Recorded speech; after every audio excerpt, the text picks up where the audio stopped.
कसीपुर गांव में सुमन और उसका पति विक्रम रहते थे। विक्रम बिल्कुल कामचोर था, न काम करता न जिम्मेदारी लेता, बस दिन भर गांव में घूमता रहता था। उधर सुमन मेहनती थी, रोज सुबह मटन करी बनाकर बेचती और उसी से घर चलता था। सुबह की ठंड हद से ज्यादा थी, सूरज भी नहीं निकला था। सुमन ठंड में अकेले मटन धोकर चूल्हे पर चढ़ा रही थी, उसके हाथ सुन्न हो रहे थे और उधर विक्रम अब भी सो रहा था। उठ ही गए साहब, कितनी आराम मिल गई ठंड में। मैं तो रात से ही जाग रही हूँ। पहले बकरी का मांस साफ किया, मसाला पीसा, फिर चूल्हा जलाया। और तुम अभी तक रजाई की पकड़ में थे। विक्रम, सच बताओ, अगर मैं एक दिन न उठूं ना, क्या तुम ये सब कर लोगे? ये जो उबलता हुआ बर्तन है ना, इसमें सिर्फ मटन नहीं, मेरी सांसें, मेरी नींद, मेरा हर दिन गिरा हुआ पसीना उबलता है। सुमान, बस आज शरीर भारी था। रात को ठंड लग गई थी शायद। तुम जानती हो ना, मैं उठना चाहता था पर हिम्मत नहीं बनी। मुझे पता है तुम बहुत करती हो, पर मैं इतना भी गैर नहीं हूं कि तुम्हें अकेले छोड़ दूं। अच्छा, तो ये बताओ, कल क्या हुआ था? मैंने कहा था मेरे साथ चलो बाजार, 2 हाथ मदद कर देना, पर तुम तो खाट पर ऐसे फैले पड़े थे जैसे सर्दी तुम्हारी नौकर हो। विक्रम, मैं तुमसे कितना कुछ नहीं कहती, पर जब मैं सुबह अंधेरे में निकलती हूँ ना, तो कभी कभी लगता है क्या मैं अकेली ही इस घर की औरत और मर्द दोनों की छो हूँ। तुम्हें मेरे दर्द की आदत हो गई है शायद। लगता है जैसे सुमन हमेशा संभाल लेगी, चाहे कुछ भी हो। गलती मानता हूं सुमान, बस ये मत समझो कि मैं तुम्हारे दर्द से भागता हूं। मुझे खुद से शर्म आती है जब तुम इतनी मेहनत करती हो, पर मैं क्या करूं, सर्दी में सांस भी भारी लगती है। लेकिन हाँ, आज से मैं तुम्हारे साथ रहूंगा। तुम्हें एक भी सुबह ऐसी नहीं लगेगी कि तुम अकेली हो।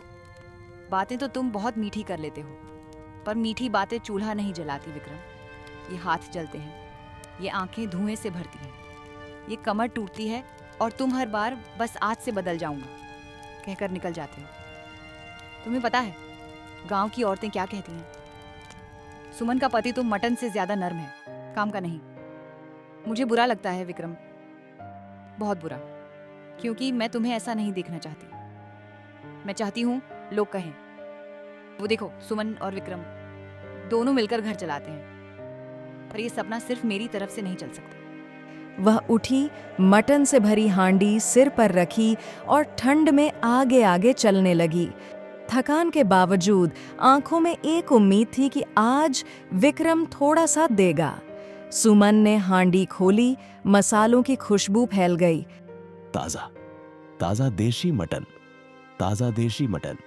सुमन का मटन लोगों को बहुत पसंद आया। देखते ही देखते सारा मटन बिक गया और दोनों पति पत्नी वापस घर आ गए।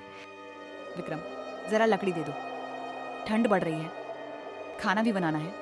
क्या तुम आते ही शुरू हो जाती हो, ये कर दो वो कर दो? बाहर इतनी ठंड पड़ी है और तुमको बस काम ही नजर आते हैं। आज मैं खुद ही सुबह सुबह उठ गया और ऊपर से तुम्हें तो जैसे मैं नौकर ही लगता हूं। साफ साफ सुन लो, मैं कुछ भी लेने नहीं जाऊंगा, बिल्कुल भी नहीं। जिसे जो चाहिए खुद जाकर ले आओ। मैं तो कंबल ओढ़कर सो रहा हूं। और हाँ, समय से खाना दे देना। और ये चूल्हा खुद जल जाएगा, रात का मटन खुद पक जाएगा, ग्राहक सुबह खुद आकर अपने पैसे छोड़ जाएंगे। महिलाओं का आराम सिर्फ लोगों की बातें होती हैं।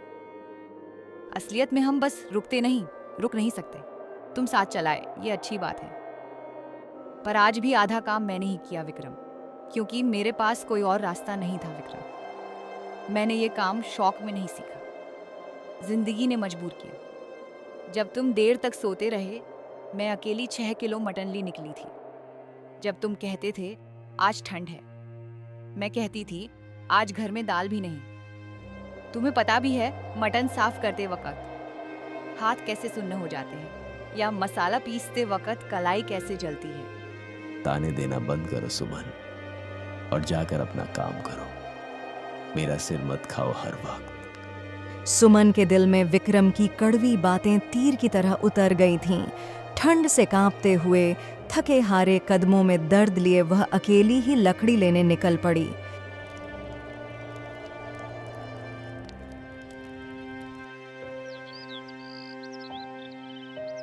सुमन मटन बनाकर जैसे ही हाथ मुंह धोकर लौटी, उसे दिखा कि सारी हांडी खाली है, पूरा मटन गायब।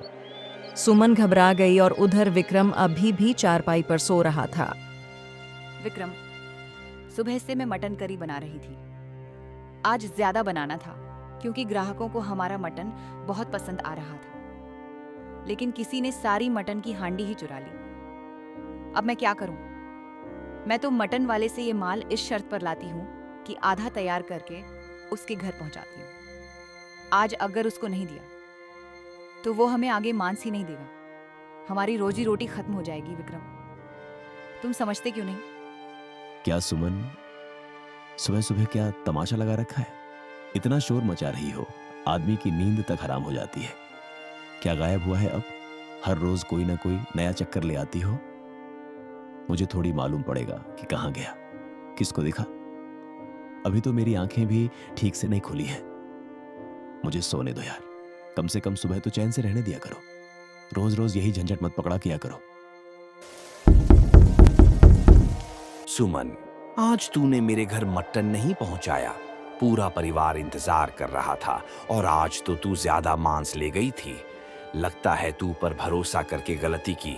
मैंने हर रोज तेरी मदद करना ही भूल थी मेरी। रमेश भैया, क्या बताऊं, सुबह से मैंने पूरा मटन पकाकर रखा था, सब तैयार था। आपके घर देने ही जा रही थी कि किसी ने पूरा मटन चुरा लिया। मैं खुद परेशान हूं। कहीं कोई दुश्मनी तो नहीं? मेरी हालत देखिए, मैं झूठ नहीं बोल रही। मैं कुछ नहीं जानता सुमन। मटन के रेट से तू वाकिफ है। 1000 रुपये किलो है।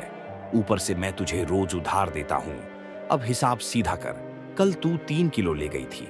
3000 रुपये निकाल अभी के अभी। तेरे जैसे लोगों का भरोसा उठ जाता है। ये लो, खाता खत्म। रमेश भैया, आप तो जानते हैं हमारे यहाँ पैसों की कितनी तंगी है। कई ग्राहक भी पैसे नहीं दे रहे हैं। अभी थोड़ा समय दे दीजिए, मैं पैसे लाकर दे दूंगी। थोड़ा रहम कर दीजिए, वरना घर का चूल्हा तक ठंडा पड़ जाएगा। ठीक है, आज तो जा रहा हूं, लेकिन 10 दिन बाद फिर आऊंगा। अगर पैसे नहीं मिले तो तेरे और तेरे उस आलसी पति पर मामला दर्ज कर दूंगा। मेरे साथ धोखा करने वालों को मैं कभी नहीं छोड़ता, ये बात याद रखना। हे भगवान, मैं किस किस चीज से लड़ूं? एक तरफ मटन चोर ले जाता है, उधर रमेश 3000 कहकर धमकी देता खड़ा था। और ये विक्रम, इसको मेरी मेहनत, मेरा दर्द कुछ भी दिखाई नहीं देता। सब मुझ पर ही टूटता है, मुझे ही सब उठाना पड़ता है। अब साहूकार के पास जाना पड़ेगा, नहीं तो घर चलाना मुश्किल हो जाएगा। रमेश की बातें सुनकर सुमन पूरी तरह टूट गई थी। चोरी हुआ मटन, 3000 की मांग और घर में कोई सहारा नहीं। उसके पास अब कोई रास्ता नहीं बचा था। वह जानती थी कि पैसे का इंतजाम न हुआ तो उसकी रोजी रोटी खत्म हो जाएगी। कहां भाग रही हो सुबह सुबह?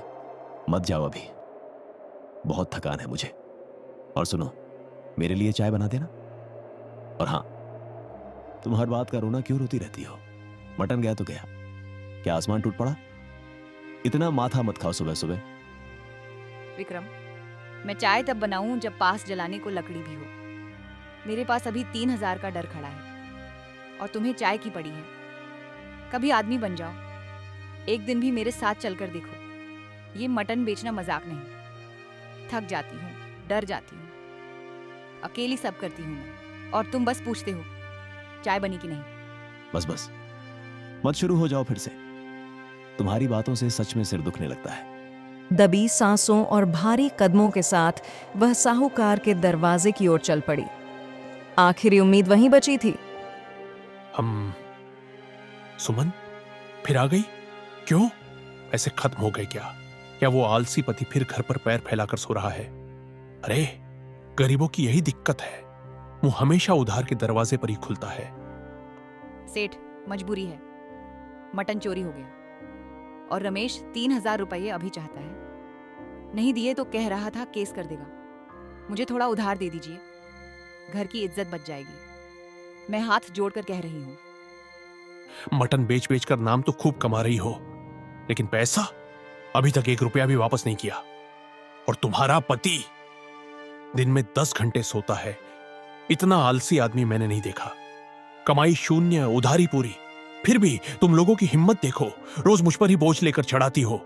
सेठ, जो चाहे कह लीजिए, पर अभी मुझे पैसे दे दीजिए। मैं हाथ जोड़कर कह रही हूँ, मेरे होने वाले बच्चे की कसम, एक एक पैसा लौटा दूंगी। मैं झूठ नहीं बोल रही। मेरी मजबूरी देखिए, आपके दरवाजे पर सिर झुकाकर खड़ी हूं। बस एक बार मदद कर दीजिए। ठीक है, 3,000 दूंगा, लेकिन ब्याज भारी लगेगा और अगले 10 दिन में वापस चाहिए, वरना इस बार मैं भी कड़ा कदम उठाऊंगा, समझी? क्योंकि मुफ्त का पैसा बांटने का धंधा नहीं करता मैं। और तुम्हारी हालत देखकर तो मुझे अपना ही नुकसान दिखता है। हाँ सेठ, जो कहिए, बस पैसे दे दीजिए। मेरी पूरी दुनिया इन पैसों पर टिकी है। रमेश भैया, आज के लिए मटन दे दीजिएगा। पैसे पूरे लौटा रही हूँ। भैया, एक एक पाए। मेरी रोजी रोटी मत बंद कीजिएगा। ठंड ने जान ले रखी है। घर की मरम्मत भी करनी है और अपने लिए गर्म कपड़े भी लेने हैं। हाथ जोड़कर कह रही हूँ, भैया आज के लिए दे दीजिएगा। अगली बार ऐसी गलती कभी नहीं होगी। ठीक है सुमन, तूने पैसे तुरंत लौटा दिए। मैं तेरे घर अपने आदमियों से बोलकर मटन भिजवा देता हूँ। तेरा धंधा बंद नहीं करूंगा, चिंता मत कर। लेकिन आगे से कोई लापरवाही मत करना, सौदा ठीक ठाक रखना। मैं मटन भिजवा दूंगा। सुमन अभी अभी रमेश को पैसे देकर लौट ही रही थी कि तभी कमला काकी ने उसे रास्ते में रोक लिया। सुमन बेटी, आज सुबह सुबह तुम्हारे घर के पास बड़ी हलचल थी। अरे, वो हरिया कसाई का लड़का बार बार तुम्हारे दरवाजे के आसपास मंडरा रहा था। कुछ तो गड़बड़ लगी मुझे। चेहरा दबाकर ऐसे झांक रहा था जैसे कोई मौका ताड़ रहा हो। गांव भर में उसकी हरकतों का वैसे भी नाम अच्छा नहीं है। तुम जरा संभल कर रहना बेटी, ऐसे लोगों पर भरोसा नहीं किया जाता। काकी, क्या आप सचमुच पक्का कह रही हैं? मैं भले उम्रदराज हो गई हूँ बेटी, पर मेरी आंखें आज भी सच और झूठ पहचान लेती हैं। सुमन ने काकी की बात सुनी, पर बिना सबूत के वह किसी गांव वाले पर इल्जाम नहीं लगा सकती थी, इसलिए वहां से चली गई। आ गई तो चाय बनी कि नहीं? और हाँ, कुछ पैसे लाई क्या? विक्रम, तुम मुझसे पूछते हो चाय बनी? अभी अभी मैं साहूकार के सामने हाथ जोड़कर खड़ी थी, अपनी इज्जत गिराई, और तुम्हें बस चाय चाहिए? कभी तो मेरी तकलीफत समझो, कभी तो मेरे साथ खड़े हो जाओ। मैं अकेली कब तक लड़ूंगी? कब तक? सुमन की बातों को अनसुना करके विक्रम फिर से घूमने निकल गया। पूरा दिन भाग दौड़ करने के बाद थकी हुई सुमन ने 7 किलो मटन करी मेहनत से तैयार की। अरे मालती बहन, सुना है सुमन के 3 किलो बना बनाया मटन चोरी हो गया। लेकिन मुझे तो एक बात और ही खटक रही है, कहीं उसके निकम में आलसी पति विक्रम ने ही कोई चाल तो नहीं चल दी? बेचकर शराब पी गया होगा। बेचारी सुमन गर्भवती होकर भी दिन रात मेहनत करती है, तभी तो घर चलता है। क्या किस्मत पाई है उसने, ऊपर से उस निकम्मे ने कर्ज भी ले रखा है। ऐसा पति भगवान किसी को न दे मालती बहन। भगवान ही मालिक है उसका, हम क्या कर सकते हैं? गांव की औरतों की बातें सुनकर विक्रम का सिर शर्म से झुक गया। अपनी सारी गलती पर शर्मिंदा होकर वह वापस लौट आया। काम निपटाते निपटाते वह इतनी थक गई थी कि चुपचाप बैठकर आराम करने लगी।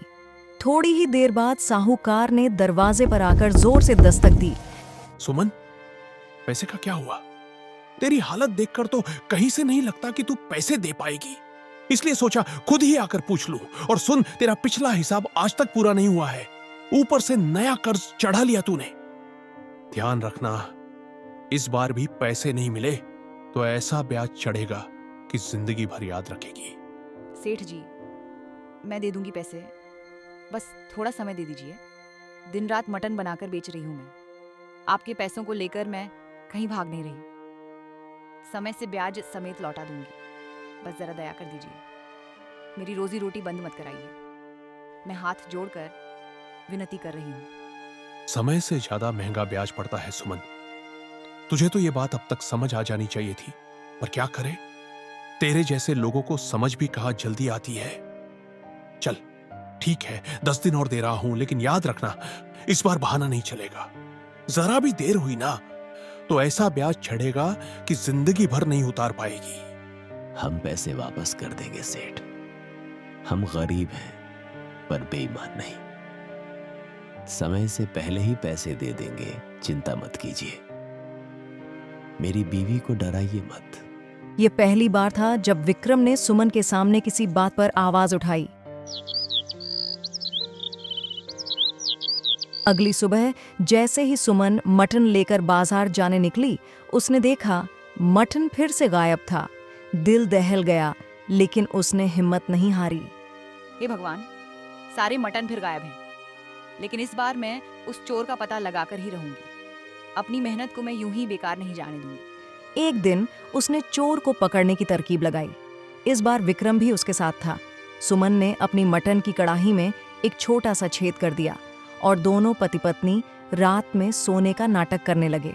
सुबह जब दोनों उठे तो देखा पूरा रास्ता मटन की लकीरों से भरा हुआ पड़ा था। यहीं से सुराग मिला। सरपंच जी, मैंने चोर का पता लगा लिया है, आप मेरे साथ चलिए। सुमन सरपंच को लेकर सीधे हरिया कसाई के घर पहुंच गई। अरे सरपंच जी, आप यहाँ कैसे आना हुआ? सब ठीक तो है ना? और ये सुमन, तू क्यों आई है? ऐसे घूर क्यों रही है मुझे? हरिया, नाटक बंद कर। सच सच बता, क्यों तूने हर रोज मेरे घर से बनाया मटन चुराया? मेरे पास सबूत भी है। कल रात मैंने कड़ाही में छेद किया था और जिस रास्ते से तू आया था उसी रास्ते पर मटन गिरता हुआ मिला है। सीधे तेरे घर तक जाकर रुकता है। अब बता पूरी बात सच सच। सुमन, मुझे माफ कर दे। मैं और मेरा बेटा दोनों ने मिलकर ये चोरी की। तेरे बनाए मटन का स्वाद गांव वालों को बहुत पसंद आने लगा था और मेरा मटन का धंधा बंद हो गया था। इसलिए हमने तरकीब लगाई और तेरे मटन को बेचने लगे। हरिया, तुझे जरा भी शर्म नहीं आई? मैं कर्ज लेकर दिन रात मेहनत करके मटन बनाती हूँ, ठंड में खड़े खड़े बेचती हूँ, हाथ पैर में दर्द हो जाता है। तू बराबरी नहीं कर सकता तो कम से कम चोरी तो ना करता। पूछ लेता, मैं तुझे बताती कैसे बनता है। तूने मुझे कर्ज में डुबो दिया। हरिया, हरिया, मैं तुम्हें इस गांव से बेदखल करता हूं। तुमने एक गरीब गर्भवती महिला की मेहनत को मिट्टी में मिला दिया, उसके पसीने की कमाई का मजाक बनाया। यही तुम्हारी सजा है। विक्रम यह सब चुपचाप देख रहा था। उसकी आंखों में शर्म भी थी और अपनी पत्नी की हिम्मत पर गर्व भी। सरपंच ने हरिया को सजा दी। सुमन विक्रम का कर्ज माफ करवाया और 50,000 रुपए दिए। अब दोनों मिलकर मटन बेचकर अपनी जिंदगी फिर से संभालने लगे। नमस्ते दोस्तों, मैं हूँ निधि। अगर कहानी पसंद आए तो लाइक ज़रूर करें